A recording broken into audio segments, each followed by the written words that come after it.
Hi all, welcome to my new video travel with Neethu. അപ്പോൾ ഇന്നൊരു അടിപൊളി പ്ലേസിലേക്കാണ് നമ്മൾ പോകാൻ പോകുന്നത് കേട്ടോ. സാക്സോണി ജർമ്മനിയിലെ കുറച്ച് ടോപ്പ് അട്രാക്ഷൻസ് ആണ് ഇന്നത്തെ വീഡിയോയിൽ. ഇവിടെ ഇപ്പോൾ നമ്മൾ ഫ്രണ്ടിലേക്ക് പോകുമ്പോൾ നമുക്കൊരു അടിപൊളി ബ്രിഡ്ജ് കാണാം അല്ലേ. അങ്ങോട്ട് തന്നെയാണ് നമ്മൾ പോകുന്നത്. ഈ ഒരു ബ്രിഡ്ജിൻ്റെ പേരാണ് ലോസ്വിച്ച് ബ്രിഡ്ജ് എന്ന്, അതുപോലെ തന്നെ കാൻഡിലിവർ ബ്രിഡ്ജ് എന്നും ഈ ഒരു ബ്രിഡ്ജിന് പേരുണ്ട്. അപ്പോൾ ഇവിടെ നിന്ന് നോക്കിക്കഴിഞ്ഞാൽ നല്ല അടിപൊളി സീനറീസ് ആണ് നമുക്ക് കാണാൻ പറ്റുക. എൽബി റിവർ, അതായത് എൽബി എന്ന് പറഞ്ഞൊരു റിവറിൻ്റെ മുകളിലായിട്ടാണ് ഈ ഒരു ബ്രിഡ്ജ് ഉള്ളത്. അപ്പോൾ അവിടെ ചെന്ന് നമുക്ക് അവിടുത്തെ കാഴ്ചകളൊക്കെ കാണാം. ശരിക്കും ഈ ഒരു ബ്രിഡ്ജ് ഇവിടെ കൺസ്ട്രക്ട് ചെയ്തിരിക്കുന്നത് രണ്ട് ഡിസ്ട്രിക്റ്റിനെ തമ്മിൽ കണക്ട് ചെയ്യാൻ വേണ്ടിയിട്ടാണ്. ബ്ലേസ്വിച്ച് അതുപോലെ ലോസ്വിച്ച് എന്ന് പറഞ്ഞ രണ്ട് ഡിസ്ട്രിക്ട്സിനെ കണക്ട് ചെയ്യുന്ന ഒരു ബ്രിഡ്ജ് കൂടിയാണിത്. പിന്നെ നമുക്കിവിടെ കാണാൻ പറ്റുന്നത് ഈ ഒരു എൽബി റിവർ ഏരിയ ആണ് കേട്ടോ. നമ്മൾ ദ്രഷ്ദനിലെ ഒരുപാട് വീഡിയോസ് ഷെയർ ചെയ്തിട്ടുണ്ട്. അപ്പോൾ മിക്ക വീഡിയോസിലും നമുക്ക് കാണാൻ പറ്റുന്നതും ഈ ഒരു എൽബി റിവർ തന്നെയാണ്. ഇതൊരു ലോങ്ങസ്റ്റ് ആയിട്ടുള്ള റിവറാണ്. അപ്പോൾ പല ഏരിയാസ് പോകുമ്പോഴും നമുക്ക് ഈ റിവർ കാണാൻ പറ്റും. ഇനിയിപ്പോൾ ഈ ബ്രിഡ്ജിന് കാൻഡിലിവർ ബ്രിഡ്ജ് എന്നൊരു നെയിമും കൂടി ഉണ്ടെന്ന് നേരത്തെ പറഞ്ഞല്ലോ. അതിൻ്റെ റീസൺ എന്ന് പറയുന്നത് ഈ ബ്രിഡ്ജ് ടൈപ്പ് കാൻഡിലിവർ ടൈപ്പ് ആയതുകൊണ്ടാണ്. ഇനിയിപ്പോൾ ഈ ഒരു ബ്രിഡ്ജിനെ പറ്റി കൂടുതൽ പറയുകയാണെന്നുണ്ടെങ്കിൽ 1893 ഈ ഒരു ബ്രിഡ്ജ് ഇവിടെ ഓപ്പൺ ആയത് കേട്ടോ, ജൂലൈ 15. ഇതിൻ്റെ ടോട്ടൽ ലെങ്ത് എന്ന് പറയുന്നത് 280 മീറ്റേഴ്സ് ആണ് കേട്ടോ. അതുപോലെ തന്നെ ഇതിൻ്റെ വിഡ്ത്ത് എന്ന് പറയുന്നത് 12 മീറ്റേഴ്സ് ആണ്. അത്യാവശ്യം എല്ലാ വെഹിക്കിൾസും പോകുന്ന വലിയൊരു ബ്രിഡ്ജ് തന്നെയാണത്. അതുപോലെ തന്നെ ആളുകൾക്ക് അപ്പുറത്തെ സൈഡിലേക്ക് പോകാൻ വേണ്ടിയിട്ട് ഇതുപോലെ സൈക്കിൾസും അതുപോലെ ആളുകൾക്ക് നടന്നൊക്കെ പോകാൻ രീതിയിൽ ഇതുപോലെ സൈഡിലൊരു വേയും ഇവർ സെപ്പറേറ്റ് ചെയ്തിട്ടുണ്ട്. അതുപോലെ തന്നെ സെൻറ്ററിലുള്ള റോഡിലൂടെ എല്ലാ തരം വെഹിക്കിൾസും പോകുന്നുണ്ട്. ഏകദേശം 120 വർഷം പഴക്കമുള്ള ബ്രിഡ്ജ് ആണെന്നുണ്ടെങ്കിലും ഇപ്പോഴും നല്ല രീതിയിൽ തന്നെയാണ് ഇവിടെയുള്ള ആൾക്കാർ ഈ ഒരു ബ്രിഡ്ജ് യൂസ് ചെയ്യുന്നത്. ഇപ്പോഴും നല്ല സ്ട്രോങ് ആയിട്ട് നിൽക്കുന്ന ഒരു ബ്രിഡ്ജ് തന്നെയാണത്. അപ്പോൾ നമ്മൾ ഈ ബ്രിഡ്ജ് ക്രോസ് ചെയ്ത് പോയി കഴിഞ്ഞാൽ അപ്പുറത്തെ സൈഡിൽ നമുക്ക് കുറേ നല്ല കാഴ്ചകൾ കാണാനുണ്ട്. അപ്പോൾ പതിയെ നമുക്ക് അപ്പുറത്തെ സൈഡിലേക്ക് പോയിട്ട് അവിടുത്തെ കാഴ്ചകൾ കാണാം. അപ്പോൾ നമ്മളിപ്പോൾ കാണുന്നത് ഈ ഒരു സാക്സോണിയിലത്തെ തന്നെ ഒരു റെസിഡൻഷ്യൽ ഏരിയ ആണ് കേട്ടോ. അപ്പോൾ ശരിക്കും പഴയ വില്ലേജസ് ഒക്കെ കാണുന്ന ഒരു ഫീലാണ് ഇവിടെ വന്നിട്ട് നമ്മൾ ഈ പ്ലേസസ് ഒക്കെ കാണുമ്പോൾ. കാരണം ഇത് വളരെ ഓൾഡസ്റ്റ് ആയിട്ടുള്ള സിറ്റീസാണ്. അപ്പോൾ ഇവിടുത്തെ ഈ ഒരു ബിൽഡിങ്സും ഇതിൻ്റെ ഒരു ആർക്കിടെക്ചറൽ സ്റ്റൈലൊക്കെ കാണാൻ നല്ല രസമാണ്. അപ്പോൾ ശരിക്കും ഒരു ഈവനിങ് വാക്കിനൊക്കെ കാഴ്ചകളൊക്കെ കണ്ട് നടക്കാൻ പറ്റിയൊരു പ്ലേസ് തന്നെയാണത്. ശരിക്കും ദ്രഷ്ദൻ സിറ്റിയാണ് ഈ ഒരു സാക്സോണി ജർമ്മനിയുടെ ക്യാപിറ്റൽ. അപ്പോൾ ദ്രഷ്ദൻ്റെ വീഡിയോസൊക്കെ കണ്ടിട്ടുള്ള ആളുകൾക്ക് അറിയാം, ശരിക്കും ഒരു ഹിസ്റ്റോറിക്കൽ സിറ്റി തന്നെയാണ്. അപ്പോൾ അതുകൊണ്ട് തന്നെ ഇവിടെ കാണുന്ന എല്ലാ അട്രാക്ഷൻസും അല്ലെങ്കിൽ ഇവിടെ നമ്മൾ പോയി കാണുന്ന എല്ലാ പ്ലേസസും ആ ഒരു ഹിസ്റ്റോറിക്കൽ ലുക്കും ടച്ചൊക്കെ ഉള്ള പ്ലേസസ് തന്നെയാണ്. അപ്പോൾ ഇവിടുന്ന് നമ്മൾ കുറച്ച് മുന്നോട്ട് പോയി കഴിഞ്ഞാൽ ഒരു റോപ്പ് വേ ഉണ്ട് കേട്ടോ. അപ്പോൾ അവിടേക്കാണ് നമ്മൾ പോകുന്നത്. അപ്പോൾ നമുക്ക് ജസ്റ്റ് വാക്ക് ചെയ്ത് പോകാവുന്ന ഒരു ഡിസ്റ്റൻസ് മാത്രമേ ഉള്ളൂ. അപ്പോൾ അവിടെ ചെന്ന് കഴിഞ്ഞാൽ അതിൻ്റെ മുകളിൽ നിന്ന് നോക്കിക്കഴിഞ്ഞാൽ ഈ ഒരു സാക്സോണി ഒരു ഏരിയയുടെ തന്നെ നല്ലൊരു അടിപൊളി ടോപ്പ് വ്യൂ നമുക്ക് കിട്ടും. അതുപോലെ തന്നെ ചെറിയതായിട്ട് നമുക്ക് മുകളിലേക്ക് റോപ്പ് വേ ഒക്കെ എടുത്ത് പോകാം. അപ്പോൾ അവിടെ ചെന്നിട്ടുള്ള കാഴ്ചകൾ നമുക്ക് കൂടുതൽ കാണാം. അപ്പോൾ നിങ്ങൾക്ക് മനസ്സിലാവും വളരെ ബ്യൂട്ടിഫുൾ ആയിട്ടുള്ള കുറച്ച് പ്ലേസസ് കൂടി നമുക്ക് ഇതിൻ്റെ മുകളിൽ ചെന്ന് കഴിഞ്ഞാൽ കവർ ചെയ്യാൻ പറ്റും. അപ്പോൾ നമുക്ക് ഈ റോപ്പ് വേയുടെ അടുത്തേക്ക് പോകാൻ വേണ്ടിയിട്ട് ഇതുപോലത്തെ കൊച്ചു ഒരുപാട് റോഡുകളുണ്ട് കേട്ടോ. അപ്പോൾ നമ്മൾ അവിടെ ബ്ലൂ കളർ കാണുന്നില്ലേ, അതാണ് ശരിക്കും റോപ്പ് വേയുടെ ഒരു റൂട്ട്. അപ്പോൾ നമുക്ക് ഇതിലൂടെ പോയി കഴിഞ്ഞാൽ സ്ട്രൈറ്റ് പോയി കഴിഞ്ഞാൽ നമുക്ക് അങ്ങോട്ട് പോവാം. അതല്ലെങ്കിൽ നമുക്ക് ലെഫ്റ്റ് സൈഡിൽ ടേൺ ചെയ്തിട്ട് നമുക്ക് ഈ ഒരു റോപ്പ് വേയുടെ എൻട്രി പോയിന്റിലേക്ക് എത്താം. അപ്പോൾ ഇതിൻ്റെ അടുത്ത് തന്നെ കൊച്ചു വീടുകളൊക്കെ ഉണ്ട്, കാണാൻ നല്ല ഭംഗിയുള്ള പ്ലേസസ് ആണ്. അപ്പോൾ ഇവിടെ നിന്നാണ് നമ്മൾ ശരിക്കും ഈ ഒരു കേബിൾ കാറിൻ്റെ ടിക്കറ്റ്സ് ഒക്കെ പർച്ചേസ് ചെയ്യാം കേട്ടോ. അപ്പോൾ ശരിക്കും 9-10 യൂറോസൊക്കെ കൊടുത്തു കഴിഞ്ഞാൽ നമുക്ക് ടിക്കറ്റ് പർച്ചേസ് ചെയ്യാൻ പറ്റും. ഒരുപാട് എക്സ്പെൻസീവ് ഒന്നല്ല. പിന്നെ ഒരു വളരെ ഷോർട്ടായിട്ടുള്ള ഒരു കേബിൾ കാറാണ്, ഒരുപാട് ലോങ് ഡിസ്റ്റൻസ് ഒന്നുമില്ല. ജസ്റ്റ് നമ്മൾ ഇതിൻ്റെ ടോപ്പിൽ വരെ പോകുന്നു, അത്രയേ ഉള്ളൂ. പക്ഷേ ഇവിടുത്തെ ഈ ഒരു കേബിൾ കാർ എന്ന് പറയുന്നത് കുറച്ച് ഡിഫറെൻ്റ് ആണ്. കാരണം ഫുള്ളി ഹാങ്ങിങ് ആയിട്ടുള്ള ഒരു രീതിയിലല്ല ഉള്ളത്. നമ്മളിപ്പോൾ ഈ വീഡിയോയിൽ കാണുന്ന പോലെ തന്നെ അതൊരു ഫുള്ള് ഹാങ്ങിങ് ആയിട്ടുള്ള ഒരു കേബിൾ കാർ രീതിയിലല്ല. ശരിക്കും ഫ്രണ്ടിൽ നിന്ന് നോക്കുമ്പോൾ ഈ ഒരു ഏരിയയിൽ ശരിക്കും ഇതൊരു റെയിലിലൂടെ പോകുന്ന രീതിയിലാണ്. അത് കഴിഞ്ഞിട്ട് കുറച്ച് മുന്നോട്ട് പോയതിന് ശേഷം മാത്രമാണ് ഇതൊരു ഹാങ്ങിങ് രീതിയിലേക്ക് ആവുന്നത്. അത് കഴിഞ്ഞിട്ട് നമ്മൾ ഇറങ്ങുന്ന സ്ഥലത്ത്, അതായത് നമ്മുടെ ലാൻഡിങ് ഏരിയയുടെ ആ ഒരു സൈഡിലും ഇതുപോലെ തന്നെ റെയിലിലൂടെയാണ് പോകുന്നത്. അതിൻ്റെ ഇടയിലുള്ള ആ ഒരു ഡിസ്റ്റൻസാണ് ശരിക്കും ഹാങ്ങിങ് ആയിട്ട് പോകുന്നത്.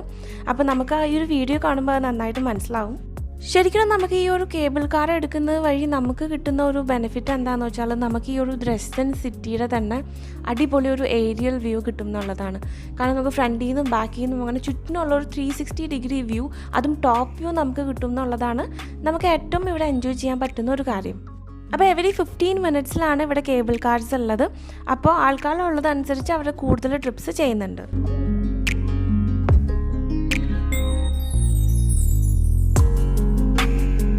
അപ്പോൾ നമ്മുടെ കേബിൾ കാർ സ്റ്റാർട്ടായിരിക്കുകയാണ്. അപ്പോൾ ഞാൻ നേരത്തെ പറഞ്ഞ പോലെ തന്നെ ഇപ്പം നമ്മൾ റെയിലിലൂടെയാണ് പോകുന്നത്. ഇവിടെ തൊട്ടിട്ട് നമ്മൾ ഹാങ്ങിങ്ങിലാണ് പോകുന്നത്. അതുപോലെ തന്നെ നമുക്ക് രണ്ട് സൈഡിലും ഒരുപാട് നല്ല കാഴ്ചകൾ കാണാൻ പറ്റും. പിന്നെ ഈ ബ്ലൂ കളറിലുള്ള ഈ ഒരു മെറ്റീരിയലും ഈ ഒരു ഭംഗിയൊക്കെ കാണാൻ നല്ല രസമാണ്. അതുപോലെ തന്നെ തിരിച്ചു പോകുമ്പോഴും നമുക്ക് ഇതുപോലെ നല്ല ഒരുപാട് കാഴ്ചകൾ കണ്ടിട്ട് തന്നെ പോകാൻ പറ്റും. നമുക്ക് ശരിക്കും ഈ ഒരു സിറ്റിയുടെ ടോപ്പ് വ്യൂ എൻജോയ് ചെയ്യാൻ പറ്റും എന്നുള്ളതാണ് ഇതിൻ്റെ ഒരു ബെനിഫിറ്റ്. അപ്പോൾ നമ്മളിപ്പോൾ റെയിലിലേക്ക് കയറി കഴിഞ്ഞിട്ടു. ഞാൻ നേരത്തെ പറഞ്ഞ പോലെ തന്നെ ഇതാണ് നമ്മുടെ ലാൻഡിങ് ഏരിയ.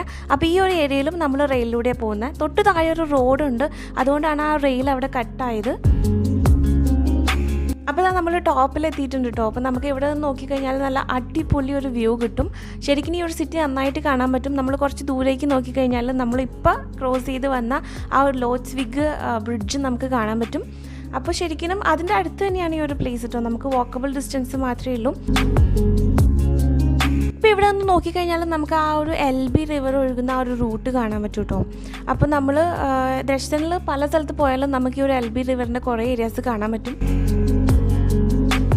അപ്പോൾ ഇവിടെയാണ് കേട്ടോ ആ ഒരു കേബിൾ കാറും ആ ഒരു ടോപ്പ് വ്യൂ ഒക്കെ ഉള്ളത്. അപ്പോൾ അവിടുന്ന് സ്റ്റെപ്സ് എടുത്ത് നമ്മൾ താഴേക്ക് വന്നു കഴിഞ്ഞാൽ നമുക്കിതുപോലെ തന്നെ ഇവിടെ അടുത്തുള്ള പ്ലേസസ് ഒക്കെ കണ്ട് ജസ്റ്റ് താഴേക്ക് നടന്ന് വേണമെങ്കിൽ പോവാം. അതല്ലാന്നുണ്ടെങ്കിൽ നമുക്ക് കേബിൾ കാർ എടുത്ത് തന്നെ നമുക്ക് റിട്ടേൺ പോകാൻ പറ്റും.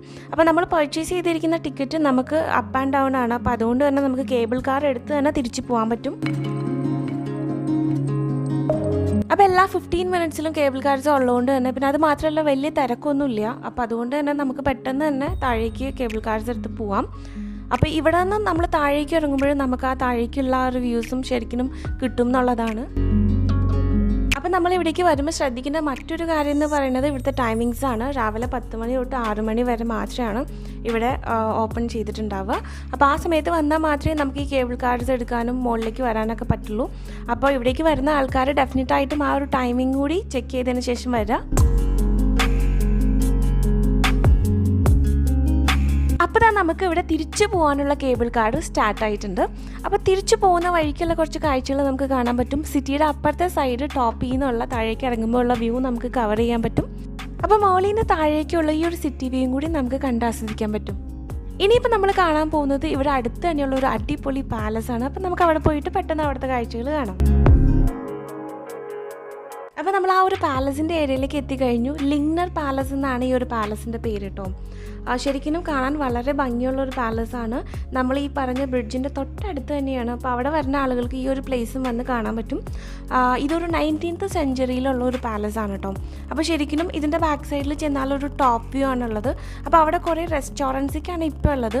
അപ്പോൾ ഇവിടെ വരുന്ന ആൾക്കാരൊക്കെ അവിടെ ഇരുന്ന് നമുക്ക് ഫുഡൊക്കെ കഴിച്ച് കുറച്ച് സമയം ഇവിടെ സ്പെൻഡ് ചെയ്തിട്ട് പോകാൻ പറ്റുന്ന രീതിയിലാണ് ഇവിടെ സെറ്റ് ചെയ്തിരിക്കുന്നത്. ശരിക്കും ഇവിടുത്തെ ഓപ്പണിംഗ് ടൈമിങ്സ് എന്ന് പറയുന്നത് കുറച്ച് ഡിഫറെൻ്റ് ആണ്. ഉച്ചയ്ക്ക് 1 മണി തൊട്ട് വൈകുന്നേരം 5 മണി വരെ ഓപ്പൺ ആയിട്ടുണ്ടാവുള്ളൂ. അതുപോലെ തന്നെ സാറ്റർഡേ സൺഡേയ്സ് അതുപോലെ തന്നെ ഹോളിഡേയ്സ് ഇവിടെ ക്ലോസ്ഡ് ആയിരിക്കും. ഈ ഒരു പ്ലേസിലേക്ക് ആളുകളെ അട്രാക്റ്റ് ചെയ്യാനുള്ള മെയിൻ റീസൺ എന്ന് പറയുന്നത് ഇവിടുത്തെ ഉള്ളൊരു റെസ്റ്റോറൻ്റ് ആണ്. അപ്പോൾ ആളുകൾക്ക് ശരിക്കും ഇതിൻ്റെ മുകളിൽ വന്നിരുന്ന് ഈ ഒരു പാലസ് എക്സ്പ്ലോർ ചെയ്യുകയും ചെയ്യാം. അതുപോലെ തന്നെ ഇവിടെയുള്ള റെസ്റ്റോറൻറ്റ്സിൽ നിന്ന് ഫുഡൊക്കെ കഴിക്കുകയും ചെയ്യാം.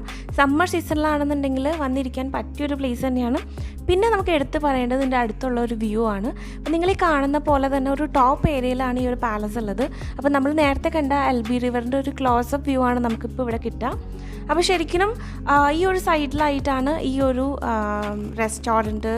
അപ്പോൾ കൂടുതൽ ടൂറിസ്റ്റുകളെയും ഇങ്ങോട്ട് അട്രാക്റ്റ് ചെയ്യിക്കുന്നതിൻ്റെ മെയിൻ റീസൺ എന്ന് പറയുന്നത് ഇവിടുത്തെ ഒരു പാലസ് കം റെസ്റ്റോറൻറ്റ് സെറ്റപ്പ് ആണെന്നുള്ളതാണ്. അപ്പോൾ നമുക്ക് പാലസ് കണ്ട് എൻജോയ് ചെയ്യുകയും ചെയ്യാം. അതിൻ്റെ കൂട്ടത്തിൽ കൂടെ നല്ല ഫുഡൊക്കെ കഴിച്ച് ടൈം സ്പെൻഡ് ചെയ്യാനും പറ്റിയൊരു പ്ലേസാണ്. സമ്മർ സീസൺ ആയതുകൊണ്ട് തന്നെ ഇവിടെ നിന്നുള്ളൊരു വ്യൂ എന്ന് പറയുന്നത് ശരിക്കും ഭംഗിയുണ്ട്. വീഡിയോയിൽ എത്ര നന്നായിട്ട് ക്യാപ്ചർ ചെയ്യാൻ പറ്റുന്നുണ്ടെന്ന് എനിക്കറിയില്ല. പക്ഷെ നമ്മൾ നേരിട്ട് കാണുമ്പോൾ ഭയങ്കര ഗ്രീനിഷും ബ്യൂട്ടിഫുൾ ആയിട്ടുള്ളൊരു പ്ലേസ് തന്നെയാണത്. എപ്പോഴെങ്കിലും വിസിറ്റ് ചെയ്യേണ്ട ഒരു പ്ലേസ് തന്നെയാണത്. അപ്പോൾ ഈ ഒരു സാക്സോണി ജർമ്മനിയിലെ ടോപ്പ് അട്രാക്ഷൻസ് ഒക്കെ നിങ്ങൾക്ക് ഇഷ്ടമായെന്ന് വിചാരിക്കുന്നു. അതുപോലെ തന്നെ ഞാൻ ഡ്രസ്തൻ വീഡിയോസ് ഷെയർ ചെയ്തിട്ടുണ്ട്. അപ്പോൾ അതിനകത്തും ഒരുപാട് നല്ല ടോപ്പ് അട്രാക്ഷൻസ് നമുക്ക് ഈ ഒരു ഏരിയയിൽ കാണാൻ പറ്റും. അപ്പോൾ എല്ലാവർക്കും ഈ ഒരു വീഡിയോ ഇഷ്ടമായെന്ന് വിചാരിക്കുന്നു കേട്ടോ. അതുപോലെ തന്നെ നിങ്ങൾ എൻ്റെ വീഡിയോ ഫസ്റ്റ് ടൈമാണ് കാണുന്നതെന്നുണ്ടെങ്കിൽ എൻ്റെ ചാനൽ സബ്സ്ക്രൈബ് ചെയ്ത് സപ്പോർട്ട് ചെയ്യാൻ മറക്കരുത്. അതുപോലെ തന്നെ ആ ബെല്ലൈക്കൺ പ്രസ് ചെയ്യുകയാണെന്നുണ്ടെങ്കിൽ ഞാൻ അപ്ലോഡ് ചെയ്യുന്ന പുതിയ വീഡിയോസൊക്കെ നിങ്ങൾക്ക് നോട്ടിഫിക്കേഷനായിട്ട് കിട്ടുന്നതായിരിക്കും.